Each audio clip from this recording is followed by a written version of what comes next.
말씀 보겠습니다. 민수기 14. 하나님 말씀 민수기 14장 1절에서 10절까지 우리 같이 한번 읽겠습니다. 민수기 14장 1절에서 10절 같이 읽습니다.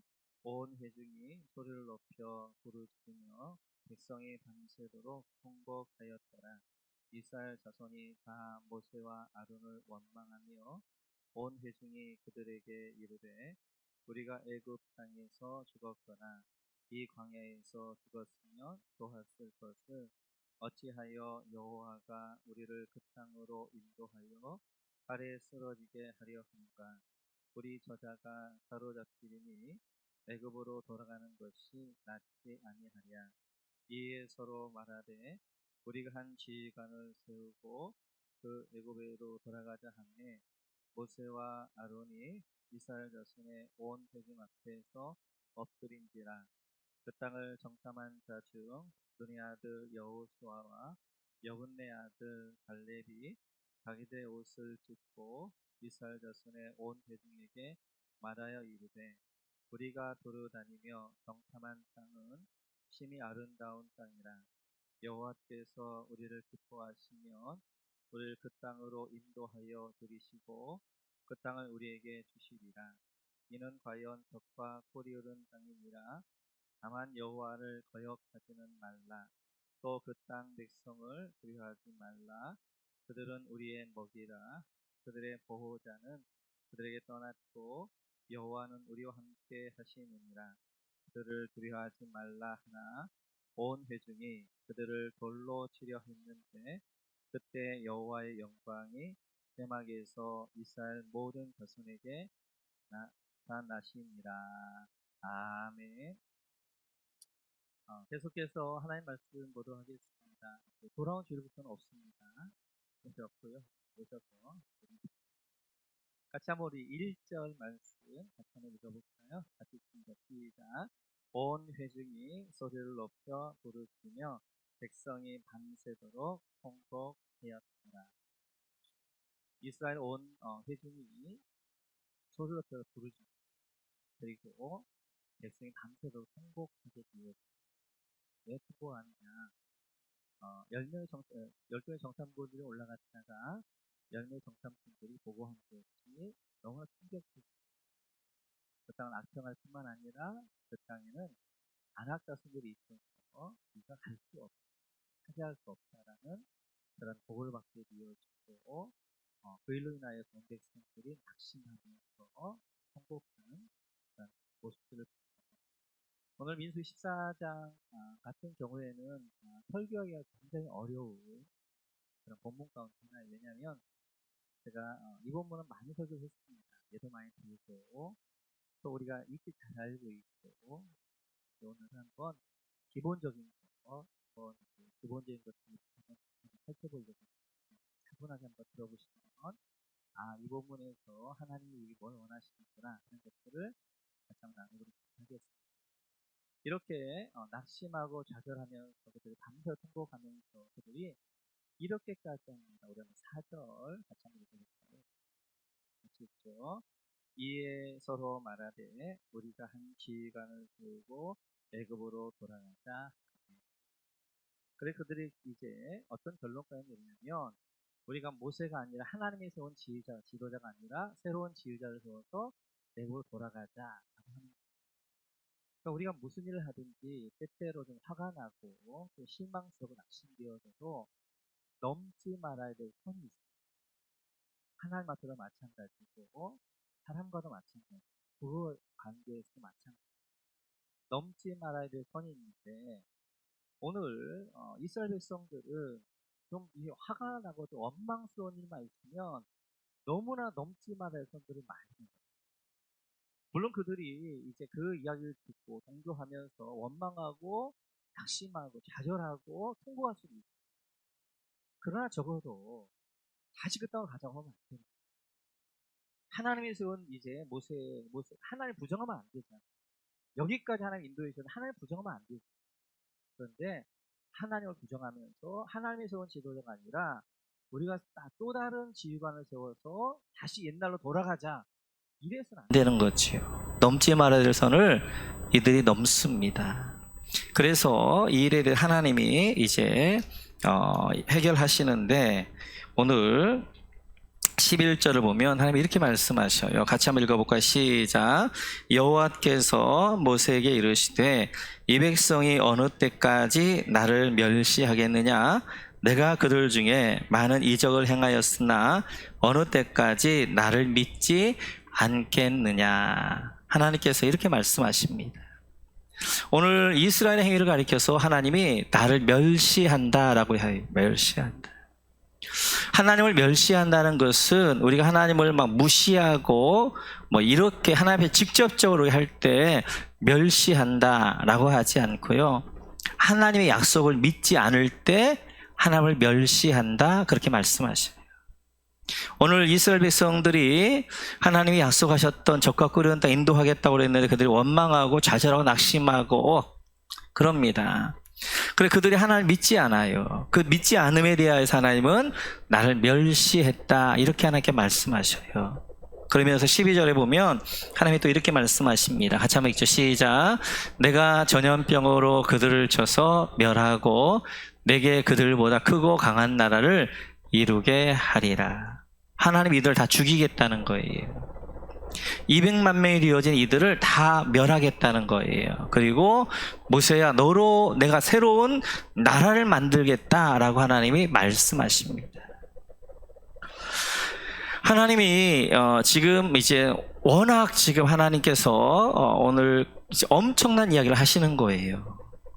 애굽에서 데려왔던 이들을 다 여기서 죽이겠다는 겁니다. 다 멸하겠다는 거예요. 판을 지금 바꿔버리겠다고 그렇게 말씀하셔요. 왜 하나님이 죽이겠다고 말씀하시는가? 원망하고 불평한 것 때문에 그런가? 그렇다면 우리는 하루에도 몇 번씩 죽어야 된단 말이에요. 하나님을 믿지 못함 때문에 그런가? 그렇다면 우리도 이제 하루에도 몇 번씩 하나님을 믿지 못하는 불신앙적인 모습들 하나님 멸시하고 그런단 말이에요. 오늘 하나님이 이들을 죽이겠다고 이야기하신 이유는 이들이 사명을 잃어버렸기 때문에 그래요. 하나님이 여기까지 인도한 것은 그들에게 사명이 있는 것입니다. 근데 그 사명을 그들이 놓았을 때 더 이상 그들은 약속의 땅에 들어갈 이유가 없는 거예요. 그냥 여기서 죽는 게 나은 거예요. 그래서 오늘 하나님이 내가 이 백성들 다 멸하겠다라고 말씀하십니다. 오늘 이제 이렇게 되어진 원인 가운데 하나가 네피림인데요. 우리 같이 한번 읽어볼까요? 같이 읽죠. 시작.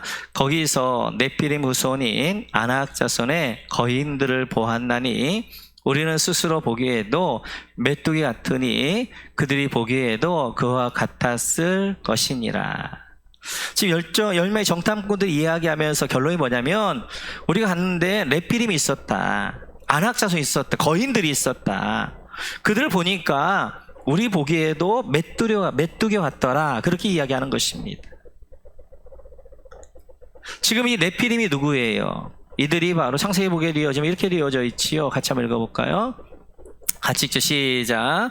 당시의 땅에는 네피림이 있었고 그 후에도 하나님의 아들들이 사람의 딸들에게로 들어와 자식을 낳았으니 그들은 용사라 고대에 명성이 있는 사람들이었더라. 노아 홍수의 원인이 네피림이었거든요. 이 네피림들은 어떻게 만들어졌어요? 하나님의 아들들과 사람의 딸들이 섞여서 만들어진 족속, 거인 족속이잖아요. 하나님의 아들들, 하나님의 계열이 이 땅 가운데 사명을 가지고 사람의 딸들을 주께로 인도해야 되는 역할을 해야 되는데 그렇지 아니하고 사람의 아들들이 어떻게 하는 거예요? 하나님의 아들들이, 하나님의 계열들이 사람의 딸들의 아름다움을 보고 섞여버린단 말이에요. 그들이 사명을 잃어버린단 말이에요. 그래서 결국 만들어낸 그 네피림이란 말이에요. 네피림. 이 지금 아낙 자손, 네피림의 후예가 아낙 자손 이들 보고 어떻게 하는 거예요? 열매 정탐꾼들이 우리가 그 땅 들어갈 수 없다라고 이야기하는 거예요. 이 가나안에는 가나안 칠족속들이 살았는데요. 가나안이 누구인가 하는 것이지요. 같이 한번 보겠습니다. 같이 읽죠. 시작. 함의 아들은 구스와 미스라임과 붓과 가나안이요. 노아에게는 세 아들이 있었어요. 셈과 함과 야벳이 있었는데 함의 아들이 네 아들이 있었어요. 그 중에 막내 아들이 가나안입니다. 가나안. 이 함의 막내 아들 가나안의 이제 후예들 가나안 칠족속들이 되어져요. 그리고 이 가나안에게는 많은 아들들이 있고 족속들이 만들어지는데요. 같이 한번 보겠습니다. 같이 읽죠. 시작. 가나안은 장자 시돈과 헷을 낳고 또 여부스 족속과 아모리 족속과 기르가스 족속과 히위 족속과 알가 족속과 신 족속과 아르왓 족속과 스말 족속과 하마 족속을 낳았더니 이후로 가나안 자손의 족속이 흩어져 나아갔더라. 이게 가나안은 자신의 아들을 많이 낳았어요. 이제 15절에 보면 큰 아들이 15절 보여주시겠어요? 앞으로 시돈과 헷 이제 시돈 여러분 늘 보시잖아요. 이세벨의 이제 고향이 시돈이잖아요. 거기 시돈과 헷들 그 다음에 여부스 아모리 기르가 시유 알가 신족속뿐만 아니라 많은 족속들을 낳게 되어져요. 그래서 이제 이 함의 아들 가나안이 내려오는데 어디를 중심으로 내려오면 팔레스타인 중심으로 내려와서 살게 되어집니다. 그래서 팔레스타인의 이제 가나안 칠족속도 대표적이었는데요. 같이 한번 보도록 하겠습니다. 신명기 7장 1절 시작. 내 하나님 여호와께서 너를 인도하사 내가 가서 차지할 땅으로 들이시고 내 앞에서 여러 민족 헷 족속과 기르가스 족속과 아모리 족속과 가나안 족속과 브리스 족속과 히히 족속과 이렇게 가나안 칠족속, 그 칠족속들은 헷, 기르가스, 아모리, 가나안, 브리스, 히위, 그 다음 또 있나요? 네. 이제 이렇게 칠족속들이 있습니다. 그래서 한번 지도 한번 보여주시겠어요? 좀 잘 안 보이실 것 같아요. 그죠? 이렇게 확대 안 되죠. 보면 이제 여호수아가 점령할 당시에 이제 그들이 있었던 이제 땅들이에요. 그래 칠족속들이 있었던 이제 지역들 이렇게 이제 하게 되어지는데 뭐 여러분들이 집에 가셔서 인터넷 스트리밍 한번 이렇게 확인해 보시면 좋겠습니다. 아무튼 그렇게 이렇게 전 이제 가나안 땅의 칠족속들이 이렇게 흩어져 살고 있었습니다. 이들을 점령하라는 거예요. 이들을. 그러면 어떤 분들이 이렇게 이야기합니다. 하나님은 살인자 아니냐. 자기 백성들을 이제 자리를 주기 위해서 땅을 주기 위해서 이제 가나안 칠족속을 죽인 거 아니냐라고 이야기하는 분들이 계십니다. 그렇지 않아요. 우리 한번 창세기 한번 보도록 하겠습니다. 같이 읽죠. 시작. 이에 이르되 가나안은 저주를 받아 그 형제의 종들의 종이 되기를 원하노라 하고. 이 이야기는 노아의 저주예요. 이 배경은 여러분 잘 알다시피 노아 홍수 이후에 땅이 너무 풍족한 거예요. 그래서 포도를 심었는데 너무 잘 되어진 거예요. 포도주를 먹었는데 이제 포도주를 먹었는데 그것이 좀 주가 되었던 것 같아요. 그래서 너무 많이 먹어 취하게 되어지고 그 다음에 이제 뭐 쓰러졌겠지요. 그래서 발가벗게 되어졌는데 이때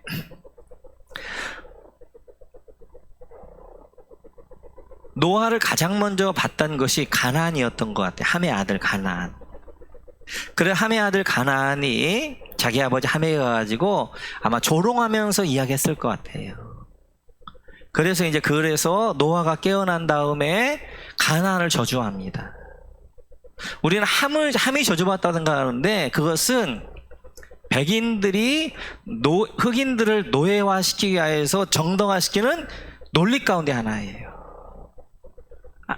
이 노아가 함을 저주하지 않아요.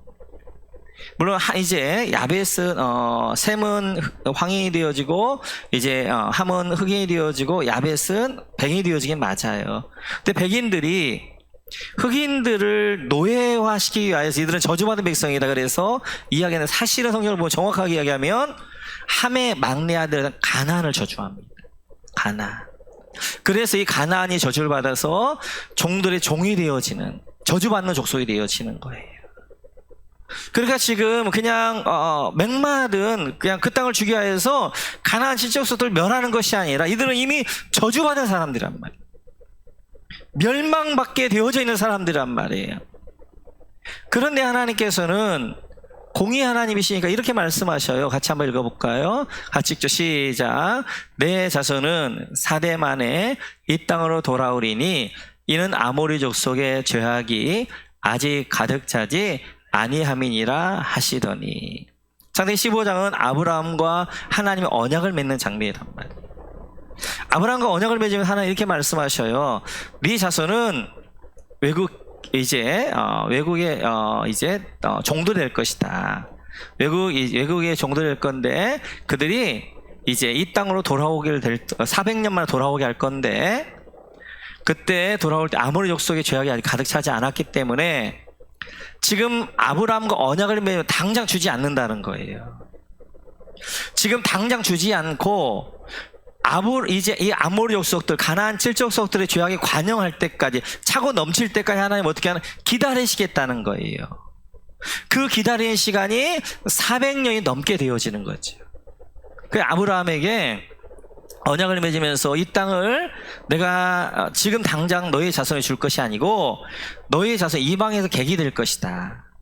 400년 후에 내가 이들 이곳을 인도할 터인데, 왜냐하면 아직 아모리 족속, 가나안 7족속들이 아직은 죄가 관영하지 않기 때문에.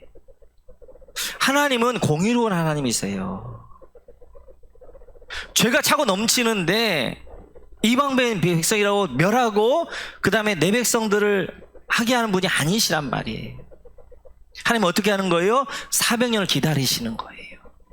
그래서 애굽에서 400년이라는 기간은 첫 번째는 이제 이스라엘 백성들을 200만 명 만드는 시간이기도 하지만, 또 하나는 가나안 7족속들이 저주받을, 멸망받을 시간을 기다리시는 거예요.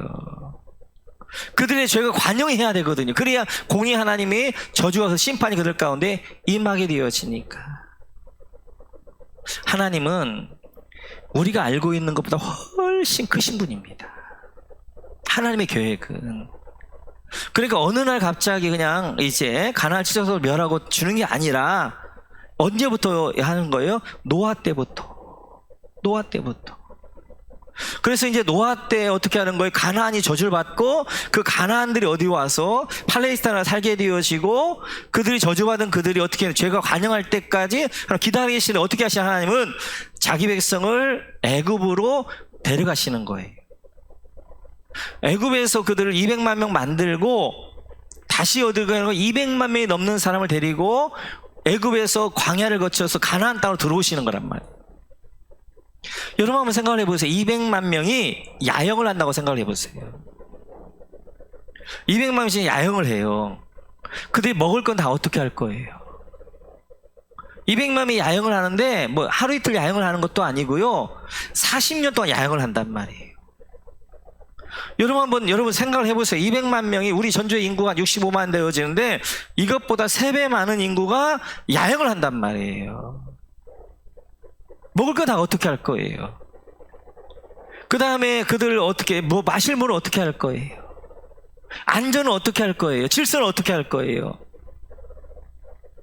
근데 하나님은 하나님의 공의를 위하여서 어떻게 하는 거예요? 기다리시는 거예요. 애굽에서 400년 동안 기다렸다가 힘들어도 어떻게 하는 거예요? 거기서 다시 데리고 나와서 이제 광야길을 걷게 하시고, 그 다음에 가나안 지도 점령하게 하시고, 하나님은 하나씩 밟아가시는 분이란 말이에요. 하나님은 그냥 창조주이기 때문에 난 내 마음대로 한다, 내가 결정하면 된다, 이렇게 하시는 분이 아니란 말이에요. 하나님은 철저하게 공의에 따라서, 질서에 따라서, 그 다음에 하나하나 밟아가면서 일하시는 분이란 말이에요. 하나님은 그렇게 할 수도 있잖아요. 애굽에서 그 200만 명을 쉬 데려다가 어떻게 하는 거예요? 그 다음에 가나안을 다 초토화시켜 할 수도 있단 말이에요. 하나님은 그렇게 하지 않아요. 그래서 하나님께서는 이렇게 이제 하시게 되어지는데, 그래서 보게 되어지면 이제 사단의 계열이 있습니다. 사단의 계열이 가인으로부터 라멕, 그리고 네피림, 그리고 이제 함, 그리고 님으로 가나로 연결되어지는 사단의 계열이 있게 되어지고, 그래서 사단은 어떻게 님으로를 통해서 어떻게 만들어요? 바벨론이라는 나라를 만들잖아요. 그리고 바벨탑을 통해서 하나님을 대적하게 된단 말이에요. 이때 하나님의 나라를 만드셔요. 그게 바로 아브라함을 부르셔서 아브라함을 통해 하나님의 나라를 만든단 말이에요. 그러면서 하나님이 이제 이렇게 말씀하시지요. 같이 한번 읽어볼까요? 시작. 여호와께서 이르시되 내가 애굽에 있는 내 백성의 고통을 분명히 보고 그들이 그들의 감독자로 말미암아 부르짖음을 듣고 그 근심을 알고 내가 내려가서 그들을 애굽인의 손에서 건져내고 그들을 그 땅에서 인도하여 아름답고 광대한 땅, 젖과 꿀이 흐르는 땅, 곧 가나안 족속, 헷 족속, 아모리 족속, 브리스 족속, 히위 족속, 여부스 족속의 지방에 데려가려 하노라. 하나님이 이제 이렇게 이스라엘 백성들이 출애굽할 때 분명히 하나님이 목적지와 목적을 알려주십니다. 실제로 보니까 하나님께서 그들을 보았다는 거예요. 고통을 들었다는 거예요. 그리고 그들 가운데 내려가서 그들을 애굽에서 인도하여서 가나안 땅으로 데려갈 터인데, 그 가나안 땅은 누가? 가나안 족속, 헷 족속, 아모리, 브리스, 히위, 여부스, 가나안 7족속들이 있는 그 땅을 내가 줄 것이다 라고 말씀하게 되어져요. 이 말은 이스라엘 백성들에게 그냥 땅 하나 주고 살 땅 주기 위하여서 데려간다는 것이 아닌 거예요. 즉 가나안은 누구예요?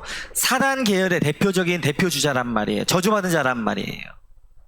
그리고 하나님이 세웠던 하나님의 나라는 아브라함을 중심으로 한 하나님의 나라인데, 이 하나님 나라가 세상 나라를 정복하는 거예요. 그리고 그곳에 하나님 나라의 깃발을 꼽는 이 사명을 위하여서 출애굽하게 되어지고, 이 사명 때문에 그들을 하나님께 인도해 가시는 거란 말이에요.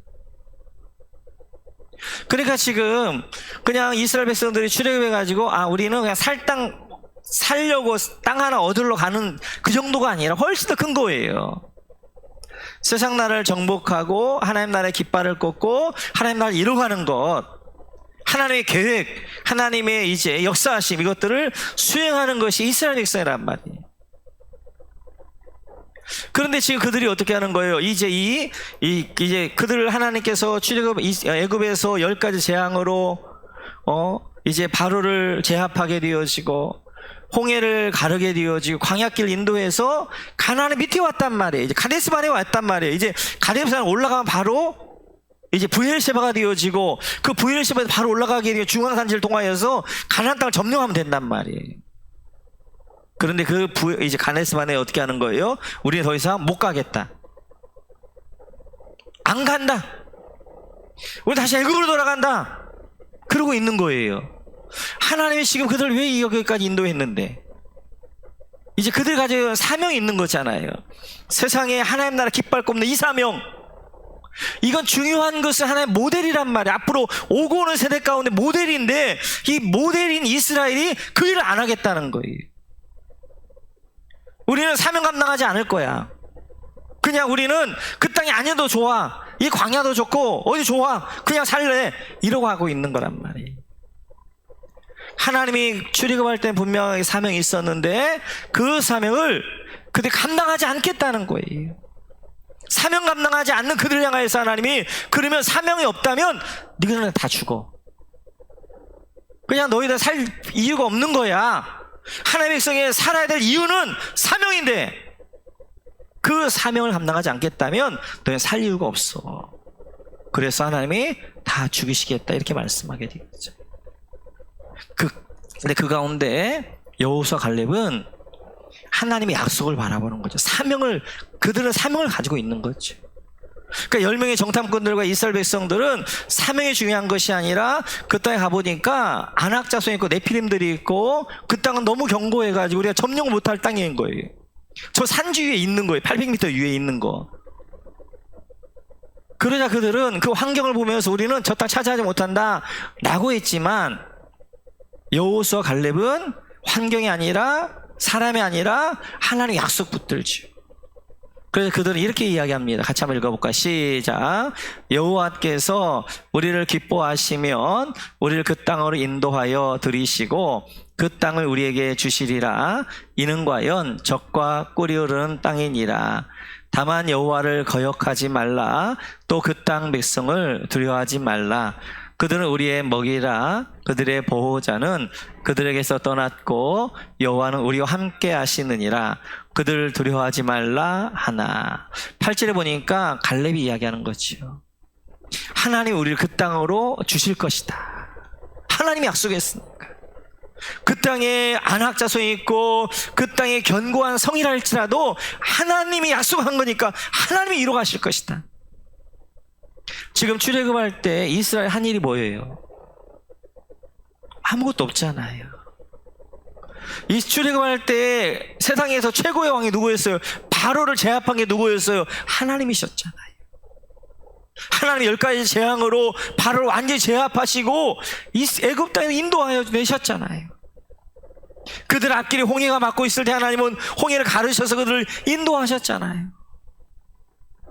광야 길 가운데서 하나님은 만나와 메추라기와 불꽃 구름길을 인도하시고 이곳까지 인도하셨잖아요. 갈렙과 여호수아는 하나님이 주시겠다는 땅이니까, 약속한 땅이니까 그 땅 하나님 주실 것이다. 그들은 우리의 먹이다. 하나님 우리 함께 하시는데 저들 왜 아무것도 아니다. 이렇게 이야기하고 있는 것입니다. 그 일에 대하여서 이스라엘 백성들이 이렇게 반응하게 되어지죠. 우리 한번 10절 같이 한번 읽어봐. 시작. 여호원 회중이 그들을 돌로 치려 하는데 그때 여호와의 영광이 회막에서 이스라엘 모든 자손에게 나타나시니라. 이렇게 하나님이 약속 붙들고 말하고 있는 여호수아 갈렙을 온 회중이 어떻게 하나 돌로 치러 죽이려고 하는 거예요. 하나님이 약속 붙들고 이야기하는데, 그러자 하나님이 이들을 향해 이렇게 말씀하십니다. 같이 한번 읽어볼까요? 시작.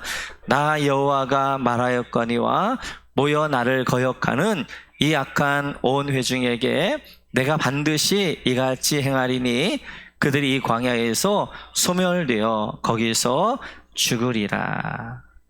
하나님이 이들을 소멸하겠다는 거예요. 소멸하는 시간이 40년이 걸려요.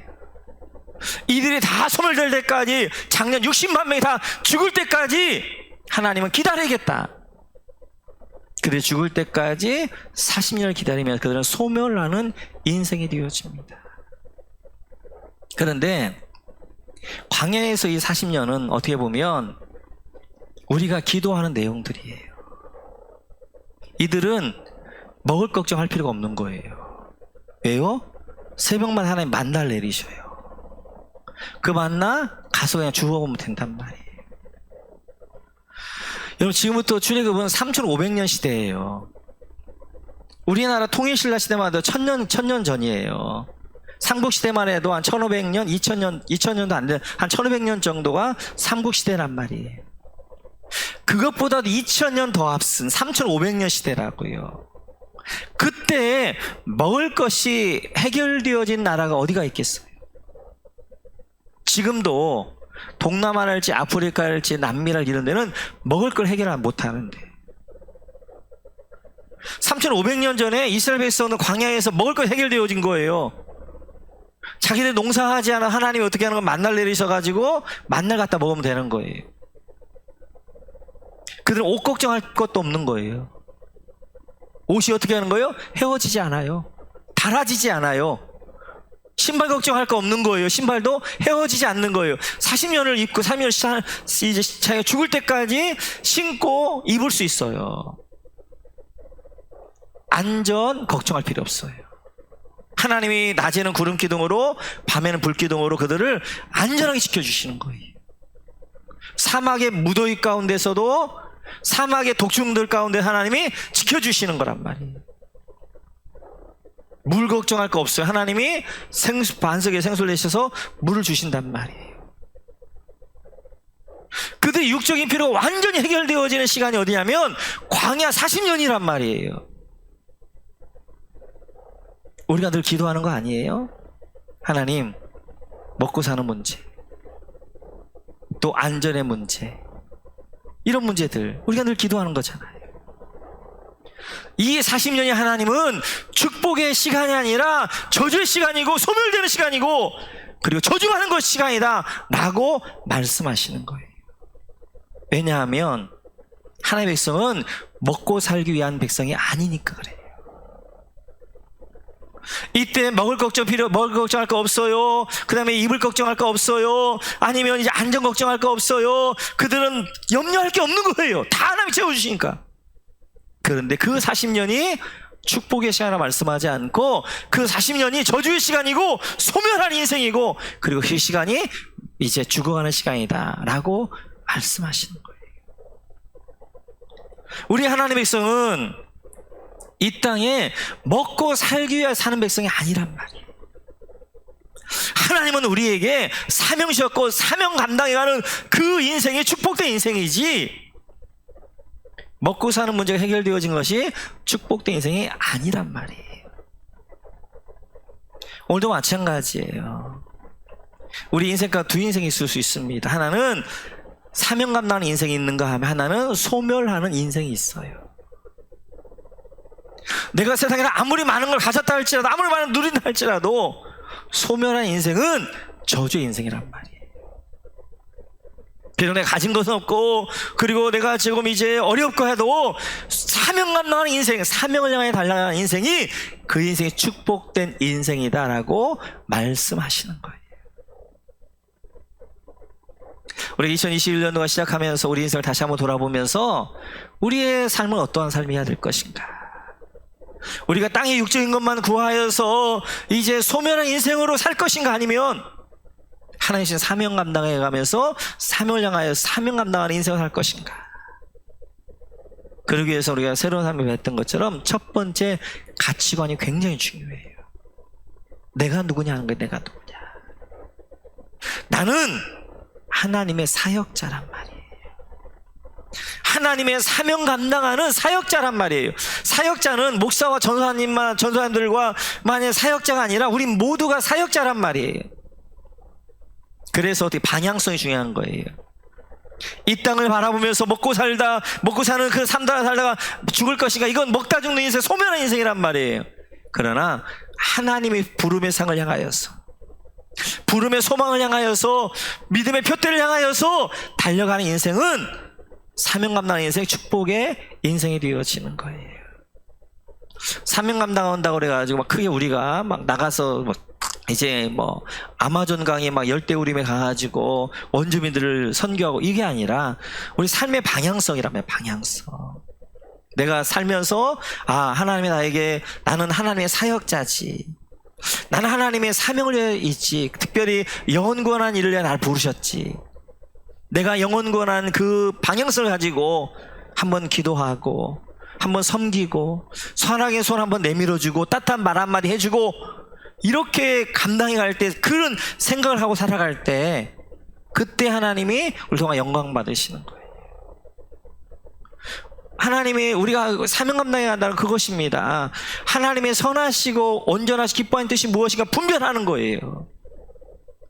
매일매일 살아가면서 우리가 사명 감당을 한다고 그래요. 내가 모든 걸 하나님께 다 드리는 것이 아니라 우리의 삶의 현장에서 우리의 초점을 어떻게 하는 거예요? 잃어버린 영혼, 믿지 않는 영혼에게 향하면서 내가 따뜻한 말 한마디 해주고 등 한번 두드려주고 따뜻하게 손 한번 잡아주고 격려한 위로의 한마디 해주고 한번 넘어져 있으면 한번 이렇게 세워주기도 하고 붙잡아주기도 하고 그런 삶들을 살아가는 것이 사명 감당. 그것들이 하나하나 쌓여서 어떻게 하면 벽돌이 쌓여서 그들이 벽이 완성되어져 가는 거예요.